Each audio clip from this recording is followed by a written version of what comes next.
श्री कृष्ण चैतन्य प्रभु नित्यानंद श्री अद्वैत गदाधर शिवासादि गौर भक्त वृंद। हरे कृष्णा कृष्ण कृष्ण हरे हरे, हरे राम राम राम हरे हरे। सर्वप्रथमंगा परम पूज्युलु प्रातः स्मरणीय परमाराध्य जगद्वंदनीय श्री कृष्ण चैतन्य मठ गो सेवा संस्था संस्थापक आचार्युలు मध्य गुरुदेव गुरु कृपामूर्ति विष्णुपाद परमहंस परिव्राजकाचार्य अष्टोत्तर श्रीमद भक्ति सौध केशव गोस्वामी महाराज वाరి దివ్య పాదములో ఈ దాస్ అనంత కోటి దండత్ ప్రణామం చేస్తూ వారి అహేతుక కృపాభిక్ష ప్రార్థన కోరుతున్నాం. తదుపరి పరమ గురుదేవులు నిత్యలాభ విష్ణుపాద పరమహంస పరివ్రాజకాచార్య అష్టోత్తర శ్రీమద్ భక్తి వైభవ పురి గోస్వామి మహారాజ్ వారి దివ్య పాదములో ఈ దాస్ అనంత కోటి దండత్ ప్రణామం చేస్తూ వారి అహేతుక కృపాభిక్ష ప్రార్థన కోరుతున్నాం. రూపానుగ గురువర్గలు ఆచార్యవర్గల దివ్యపాదంలో ఇదాస్ భూరి భూరి సాష్టాంగ అనంత కోటి దండత్ ప్రణామం చేస్తూ వారి అహేతుక కృపాభిక్ష ప్రార్థన కోరుతున్నాం. భగవత్ కథా పిపాసు మరియు గురు భ్రాతలందరికీ నా యథాయాగం ప్రణామం చేస్తూ వారి అహేతుక కృపాభిక్ష ప్రార్థన కోరుతున్నాం. అఖిల గుణగణి నిధి కరుణాసాగర భక్త వత్సల కల్పతరు దయాసాగర శ్రీ హరి తాలూక మహతి కృప ఈరోజు ఈ సంధ్యా సమయంలో భగవత్ సన్నిధిలో మానవ జన్మని సర్వోత్కృష్టమైన ఫలం మనందరికీ సత్సంగం లభిస్తుంది. ఇది కేవలం హరి గురు వైష్ణవుల తలక మహతి కృప. ఈరోజు ముఖ్యంగా జగన్నాథ స్వామి తలక ప్రకట లీల ఈ విధానంగా ప్రకటమయ్యారు జగన్నాథ స్వామి. భగవాన్ జగన్నాథ స్వామి ప్రకటనకి కారణం ఏంటి? సో ఆ లీల మనం ఇలా తెలుసుకోవడానికి చెప్పడానికి ప్రయత్నిద్దాం. పురుషోత్తమ పరమక్షేత్రే నాసిత్వో వ్యయో పృథివీతలే భూసర్గ ఇతి ప్రఖ్యాత్యం దేవానాం అతి దుర్లభం. ఈ పురుషోత్తమ క్షేత్రంలోని దేవతలకి కూడాను దుర్లభమే పుట్టడానికి. దేవానాం అతి దుర్లభం. మహాదేవుడు ఈ విధానంగా అంటున్నారు, ఈ పురుషోత్తమ క్షేత్రంలోని ఎవరైతే జన్మిస్తున్నారు వీళ్ళు సాధారణం వ్యక్తులు అనుకోకూడదు. వీళ్ళు చతుర్భుజ రూపము, శంఖ చక్ర గదా పద్మంతో వీళ్ళందరూ ఒక రూపం. అందుకే ధామము, ధామి, ధాంభాషి ఈ ముగ్గురు దివ్యమే. ధామము అంటే ఆ ప్రదేశము, ఆ క్షేత్రము. ధామి అంటే ఆ ధామంలో ఉన్న ముఖ్య స్వామి పురుషోత్తముడు జగన్నాథ స్వామి. ధాంభాషి అంటే అక్కడ ఉండే ప్రజలు, సేవకులు ముఖ్యంగా. అందుకే ఇవి ముగ్గురు చిన్మయమే. మనం ఏదైనా ధామంకి వెళ్ళాం అనుకోండి, దర్శనం చేయడం. సో ఈ మూడు పైన మనం ధ్యానం ఉంచాలి. ఆ ధామంలోని ఆ క్షేత్రంలో మనం ఈ ప్రకారంగా పొల్యూట్ చేయకూడదు. ఆ పురుషోత్తమును చూసి దర్శనం చేసుకొని మన హృదయంలోని సంతోషించాలి. మరి ధామవాసి పైన మనం అపరాధి చేయకూడదు. సో విధానం పైన మనం మూడిటికి ధ్యానం ఇవ్వాలి. భగవంతుడు జగన్నాథ స్వామి ప్రకటమైనకి లీల ముఖ్యంగా స్కంద పురాణంలోని విరాటమైన స్కంద పురాణం 81,000 శ్లోకాలతో నిండుకృతి ఉన్నది. చాలా విరాటమైన శ్లోకం. దాంట్లోని పురుషోత్తమ కాండం అని ఉన్న దాంట్లోని జగన్నాథ స్వామి తలకు అనేక లీలలు మహిమలు వర్ణిస్తున్నారు. ఇంద్రదుమ్న మహారాజ్ అని ఒక మహారాజు ఉండేవారు. అతను బ్రహ్మ తాలూకా 5వ తరం. అంటే ఆ బ్రహ్మ తలత వాళ్ళ కొడుకులు ముని మనవుడు అనమాట. సో ఐదు తరాల తర్వాత ఈ ఇంద్రదుమ్న మహారాజ్ సత్యయుగంలో పుట్టున్నారు. ఈ ఇంద్రదుమ్న మహారాజ్ చాలా ధర్మపరాయణుడు, సదాచారి, పుణ్యాత్మ, చాలా నిష్ఠా ధర్మముతో ప్రజల్ని శాసించు. ఒకరోజు రాజ్యసభలో అనేక మంత్రిమండలం అందరినీ పిలిపించి ఇంద్రదుమ్న మహారాజ్ భగవంతుడు జగన్నాథ స్వామిని, అంటే ఈ జగతాన్ని ఎవరైతే నాథుడో, ఈ జగతానికి ఎవరైతే శాసిస్తున్నారో, ఈ జగతానికి ఎవరైతే సృష్టించారో, సృష్టికర్తకి మూల కారణమో అతనికి నేను దర్శించుకున్నానికి లలాయితం, అంటే హృదయంలోని అతనికి కోరిక పుట్టింది, అభిలాష పుట్టింది. ఉత్కంఠంతో మనకి అప్పుడప్పుడు అవుతుంటుంది, మన మనవులకో లేకపోతే కొడుకులకో లేకపోతే కోళ్ళకో కూతురుకో చూడడానికి ఏ విధానంగా అలా అవుతారే, ఎన్ని రోజులు అయింది చూడలేదు, చూడాలి అని మన బంధుమిత్రుల్ని.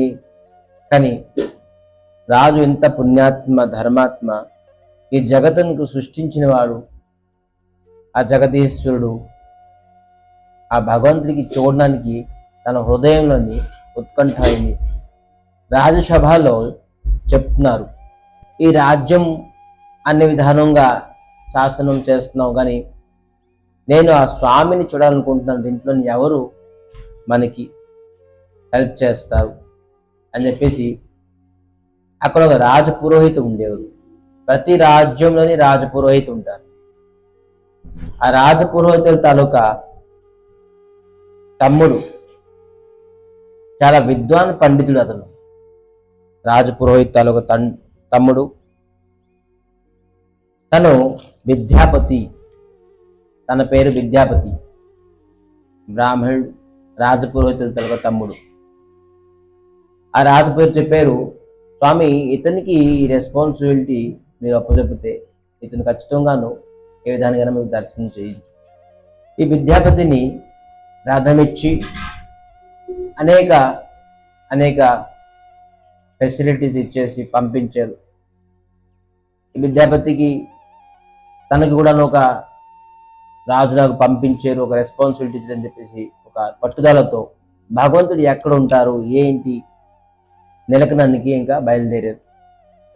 విద్యాపతి రాజపురోహితుల తమ్ముడు, తనకి రెస్పాన్సిబిలిటీ ఇచ్చారు. రాజసభలోని అందరు దగ్గరికి ఎవరు భగవంతుడు నన్ను దర్శించేదానికి హెల్ప్ చేస్తారంటే రాజపురోహితులు ఈ విధానంగా రాజుకి సలహా ఇచ్చారు.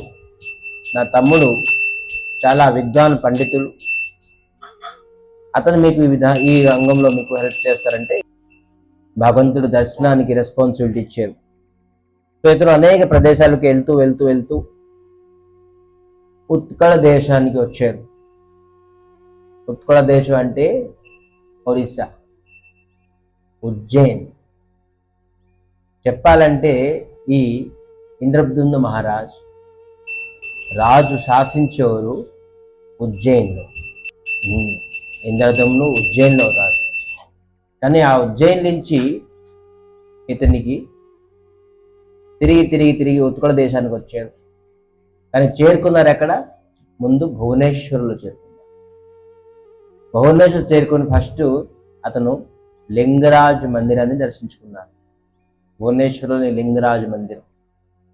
ఎక్కడికి వెళ్ళినా వైష్ణవ క్షేత్రంలో ఖచ్చితంగా మహాదేవులు ఉంటారు క్షేత్రపాలంగా. ఎక్కడికి వెళ్ళిన చూడండి, మనం భువనేశ్వర్కి వెళ్తే లింగరాజ్, బృందావన్కి వెళ్తే గోపేశ్వర్, మథురాకి వెళ్తే భూతేశ్వర్, భూతనాథుడు, మళ్ళీ గోవర్ధన్కి వెళ్తే చక్రేశ్వర్, గోవర్ధన్లో పర్వతం దగ్గర ఉన్న చక్రేశ్వర్. అలాగా బద్రీనాథ్కి వెళ్తే అక్కడ కేదార్నాథ్. ఎక్కడ వైష్ణవ క్షేత్రంకి వెళ్తే ఖచ్చితంగాను మహాదేవులు ఉంటారు. అయితే ఇక్కడ ఒక విశేషం ఏంటంటే ఈ భువనేశ్వర లింగరాజ్ మందిరంలో మహాదేవులు పార్వతీదేవికి 12 స్కంధాలతో ఒక భాగవతం సంపూర్ణంగా చర్చించుకున్నారు. ఈ భువనేశ్వరులోని 12 స్కంధాలు భాగవతం సంపూర్ణ రూపంగా అక్కడ చర్చించుకున్నారు. చూడండి ఎంత క్షేత్రం అది, లింగరాజు మందిరంలో. ఆ టెంపుల్కి ఏకాగ్ర కానన్ కూడా అంటారు. ఆ ఏరియాకి ఏకాగ్ర కానన్ అంటే అంత నిశ్శబ్దంగా ఉండేది అనమాట, అంత భాగవతంగా చర్చించిన. మరి దానికి హరిహర క్షేత్రం కూడా అంటారు. ఎందుకు హరిహర క్షేత్రం అంటారంటే ఆ లింగంలోని హరి హరుడు ఇద్దరు ఉంటారు. ఆ ఒక శివలింగంలోనే తులసి నివేదనిస్తారు.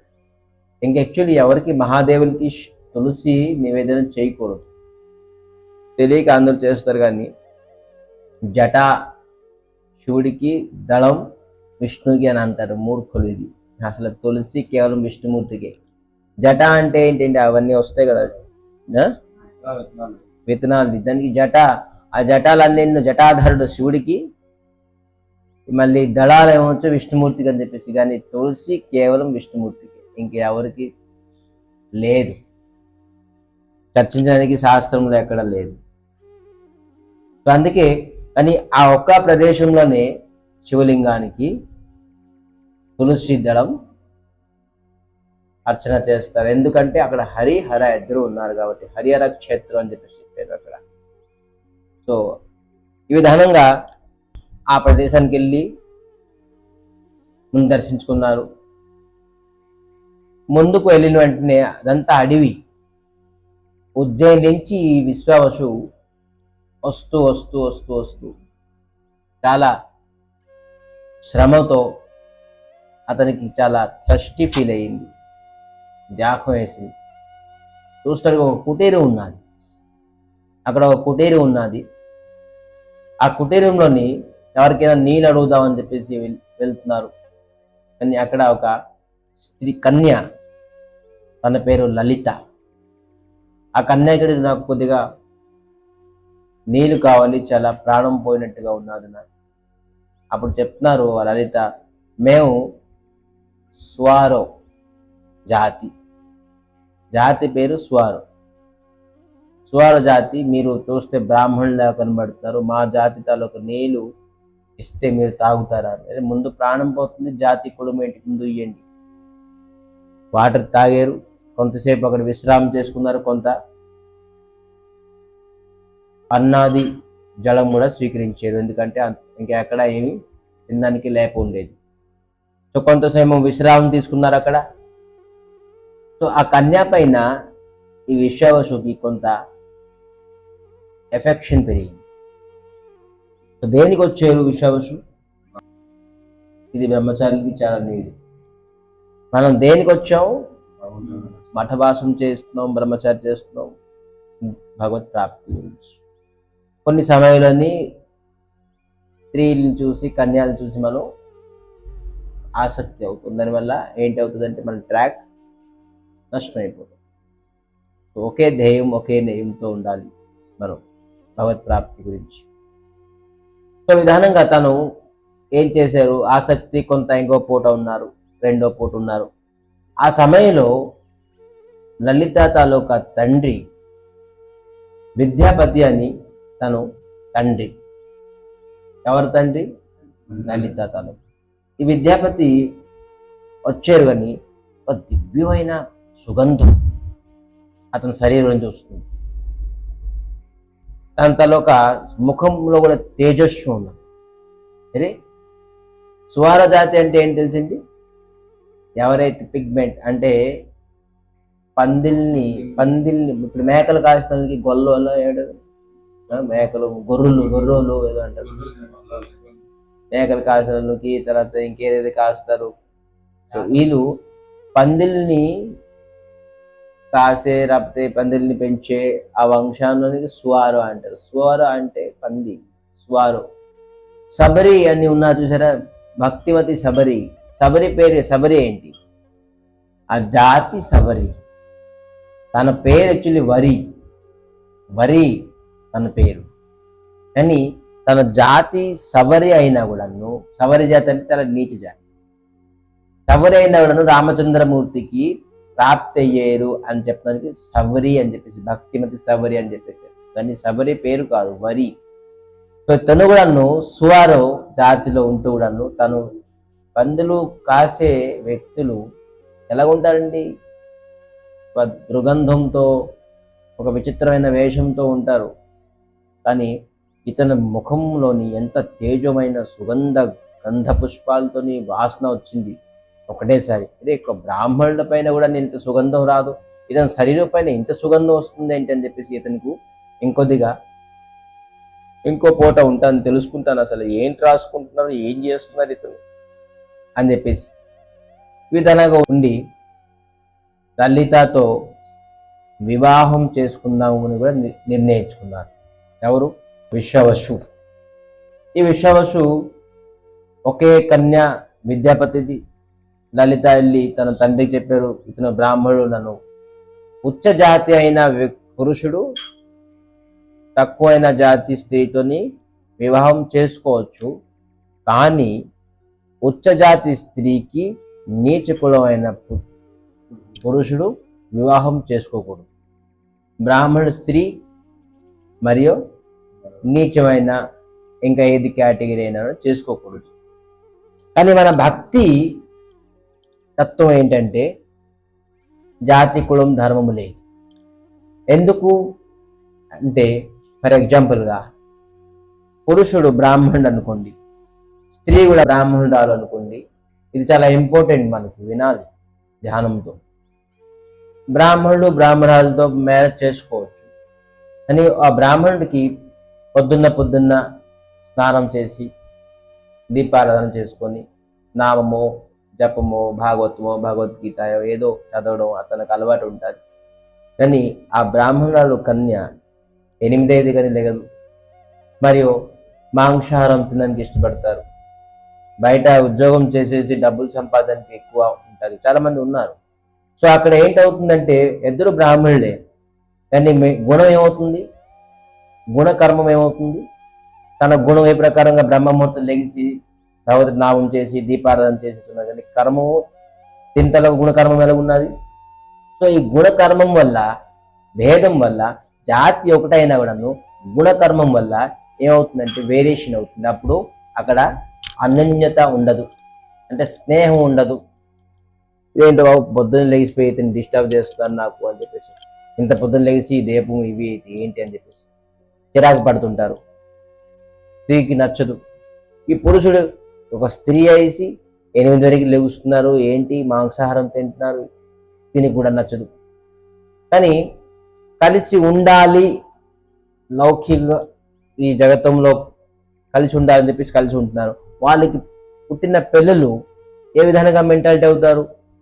ఈ ప్రకారంగా మెంటాలిటీ అవుతారా? ఈ ప్రకారం వీళ్ళు ఇంకా చలాకి ఏమవుతారు? ఏకాంతంగా అడుగుతారు పిల్లలు. తల్లి అడుగుతారు, అరే బాబు నీకు నేనంటే ఎక్కువ ఇష్టమా, నాన్న అంటే ఎక్కువ ఇష్టమా? ఇదేంటంటే, అమ్మ నువ్వంటే ఇష్టం నాకు. నాన్న ఎప్పుడు ఏంటి పూజ చేస్తారు, మాల చేస్తారు, ఏంటి నువ్వైతే నాకు తిప్పుతారు, ఇచ్చేస్తారు, అది చేస్తారు. నాన్న అడిగినప్పుడు ఏకాంతంగా, నాన్న బాబు ఎవరంటే నీకు ఎక్కువ ఇష్టం చెప్పు. నాన్న నువ్వంటే ఇష్టం, నువ్వు పూజ అన్ని జపం చేస్తాను. ఇది ఇంకా చాలా అయిపోతారు. సో వచ్చే జనరేషన్స్ కూడాను ఒక స్థిరంగా ఉండరు. సో ఎప్పుడైతే గుణకర్మము సమానంగా లేదో, జాతి ఒకటి ఉన్నా కూడా వేస్ట్. అదే బ్రాహ్మణ పరివారంతో ఒక పురుషుడు నీచమైన స్త్రీ, జాతి అయిన స్త్రీ అయినా కూడా తనకి బ్రహ్మముహూర్తం లేవడం, దీపారాధన చేయడం, జపం చేయడం, కీర్తనం చేయడం ఉన్నదనుకోండి, బ్రాహ్మణ కర్మము. జాతి లేకపోయినా గుణకర్మము బ్రాహ్మణ కన్నా ఉత్తమం అనుకోండి, అప్పుడు మ్యారేజ్ చేసుకోవచ్చు అని చెప్పేసి. దానికి జాతి ధర్మము కులము లేదు, గుణకర్మంతో సమానం ఉండాలి. గుణకర్మము బట్టే జాతి ధర్మం వచ్చింది. దాని తర్వాత ఇది పరంపర అయిపోయింది. ఎవరి ప్రకారం గుణకర్మం ఏ విధానంగా ఉన్నదో ఆ విధానంగా జాతిని నిర్ణయించారు ముందు పూర్వం. ఇప్పుడు ఇది ఒక పరంపర అయిపోయింది. సో ఎంబీబీఎస్ డాక్టర్ చేసే వ్యక్తి కొడుకు ఎంబీబీఎస్ అని చెప్పేసి అనుకో, వాడు చదివితే ఎంబీబీఎస్ అవుతాడు. వాడు కొడుకు డాక్టర్ అయిపోడు. డాక్టర్ కొడుకు డాక్టర్ అవ్వడు. కలెక్టర్ కొడుకు కలెక్టర్ అవ్వడు. వాడు చదివితే వాడు క్వాలిఫికేషన్ అయితే వాడు కలెక్టర్ అవుతాడు, డాక్టర్ అవుతాడు. అలాగే బ్రాహ్మణ పుత్రుడు బ్రాహ్మణుడు అవ్వచ్చు, అవ్వకపోవచ్చు, వాడు చేసిన కర్మం బట్టి అని చెప్పేసి చాలా వాక్యాలు ఉన్నాయి జాతి కులం ధర్మం పైన. మనం దానిపైన ఎక్కువ చర్చించకూడదు. కానీ సిద్ధాంతం ఏం చెప్తుందంటే జాతి కులం కాకుండాను గుణకర్మం అనేది ముఖ్యం మనకి. వాడి గుణం ఏ విధానంగా, వాడి కర్మం ఏ విధానంగా ఉన్నది, అది ముఖ్యంగా మనం ప్రాధాన్యత ఇవ్వాలి.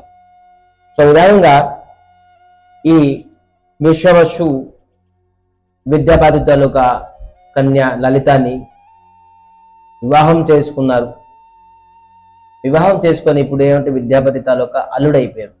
అప్పుడు ఈ లలితకి ఈ విశ్వవసు చెప్తున్నారు, నేను కట్నం ఏం అడగలేదు, మీరు ఎంత నీచ జాతి అయినా కూడా నేను వివాహం చేసుకున్నాను. నాకు ఒక కోరిక ఉన్నది. ఏంటి, మీ నాన్నగారు పొద్దున్న వెళ్తారు, మళ్ళీ సాయంత్రం రాత్రికి వస్తారు. ఎక్కడికి వెళ్తున్నారు, ఏం చేస్తారు? వెళ్ళినప్పుడుతో చాలా బాగా వెళ్తున్నారు, వచ్చినప్పుడు ఇంత సుగంధమైన వాసన అతని నుంచి వస్తుంది, దివ్యమైన సుగంధం. ఏం చేస్తుంటారు? ఆ విషయం అడగండి. అది నాకు తెలియదు, నాకు చెప్పలేదు. 2 సార్లు 3 సార్లు నాకు చెప్పండి. ఇప్పుడు ఎలాగైనా అర్ధాంగిని అయిపోయారు కదా. లేదు, మా నాన్నగారు ఎక్కడో పూజ చేస్తుంటారు భగవంతుడికి, నాకు కూడా చెప్పలేదు, నేను కూడా చూడలేదు. పూజ చేస్తుంటారా? ఎవరికి ఇప్పుడు వచ్చే పని అయిపోతుంది.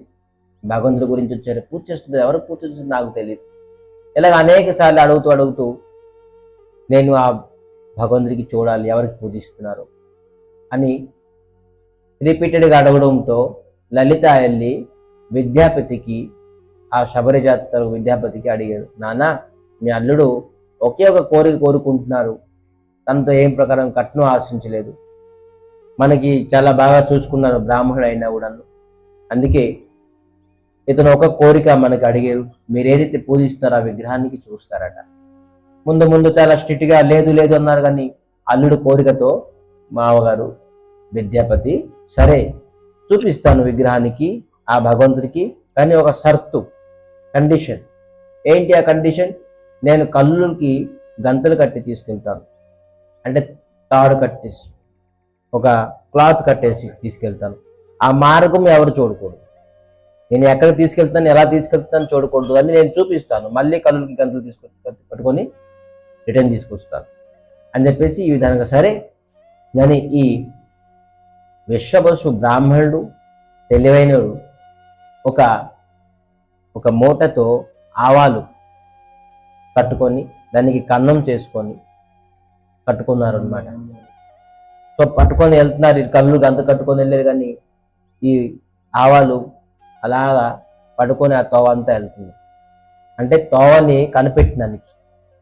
విచిత్రం ఏంటంటే ఆ ఒక పర్వతం పైన నీలగిరి, దాని పేరు నీలగిరి పర్వతం పైన తీసుకెళ్లారు. నీలమాధవ రూపంగా భగవంతుడు పూజిస్తున్నారు. ఆ నీలమాధవ్ ఎంత అందము, 81 ఇంచెస్ ఆ విగ్రహం తాలూకా హైట్, అంటే 6 feet 75 inches ఇలా ఉంది, 81 ఇంచెస్. ఆ ముఖం ఒక దివ్యమైన పూర్ణమైన చంద్రుడిలాగా ఉన్నారు. కళ్ళు చాలా పద్మ నయనం లాగా ఉన్నది. చాలా మంది చూసారా మ్యారేజ్కి లేకపోతే అక్కడికి వెళ్తే కళ్ళు చిన్నది ఉన్నా ఉన్నారు ఇలాగా ఏంటి వేసుకుంటారు, పెద్దగా చేసుకుంటారు, ఇంకా అందంగా కనబడడానికి. వాళ్ళకి ఆర్టిఫిషియల్ అందం, కానీ భగవంతుడి స్వతోహో అందం, పద్మపంఖుడతో అందం, అంత అందమైన నయనం. అజానుబాహో బాహు, చేతులు మనం నిల్చుంటే ముడుకులకి అంత కింద రావాలి, అది అజానుబాహు. మనం ఎంత పెంచినా కూడా మనది రాదు, ఎవరు లాగినా రాదు. కానీ భగవంతుడి తాలూకా భుజాలు అజానుబాహు, పెద్దవి చేతులు. ఇలాగ ఎంత అందమైన వర్ణిస్తున్నారు. అధరం మధురం, నయనం మధురం, ఆ మధురమైన రూపం చూసుకొని ఈ విశ్వవసు బ్రాహ్మణులు వాళ్ళు దొరికిపోయారు భగవంతుడు స్వయంగా అక్కడ నీడగిరిలో ఉన్నారు. అక్కడ ఇంకొక అద్భుతమైన దృశ్యం ఒకటి చూశారు. ఏంటంటే అనేక కొండలతోని అనేక ప్రకారమైన ప్రసాదం, ఒక 1000 ఐటమ్స్ ఉంటాయి. ఎంత ప్రసాదం అక్కడ ఉన్నది.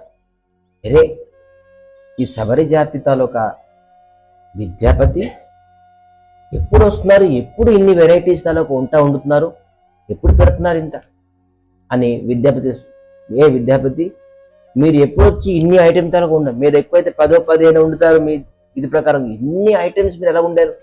నేను ఉండలే. మరి ఎవరు ఉండారు? దేవతలందరూ వచ్చేసి వండేసి ఒక్కొక్క ఐటమ్స్ తీసుకొని భగవంతుడికి నివేదన చేస్తారు. అక్కడ స్వయంగా దేవతలు కూడా వచ్చేసి ఈ నీలమాధవుడికి సేవ చేస్తారు.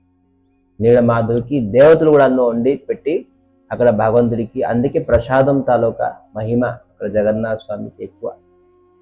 వచ్చే పని అతనికి అయిపోయింది, తెలిసిపోయింది. సో భగవంతుడు స్వయంగా ఇక్కడ ఉన్నారు నీలగిరి రూపంలో. అద్భుతం. కానీ ఈ విశ్వవసు మళ్ళీ తిరిగి వెళ్ళారు, రాజు దగ్గరికి వెళ్ళిపోయారు. హే రాజు గారు ఇంద్రదుమ్న, మీరు పంపించిన పని అయిపోయింది, సక్సెస్. నీలగిరి పర్వతంలోని నీలమాధవ రూపంగా స్వయంగా భగవంతుడు అక్కడ పూజలు అందుతున్నారు. దేవతలు కూడా ఆ భగవంతుడికి సేవిస్తున్నారు.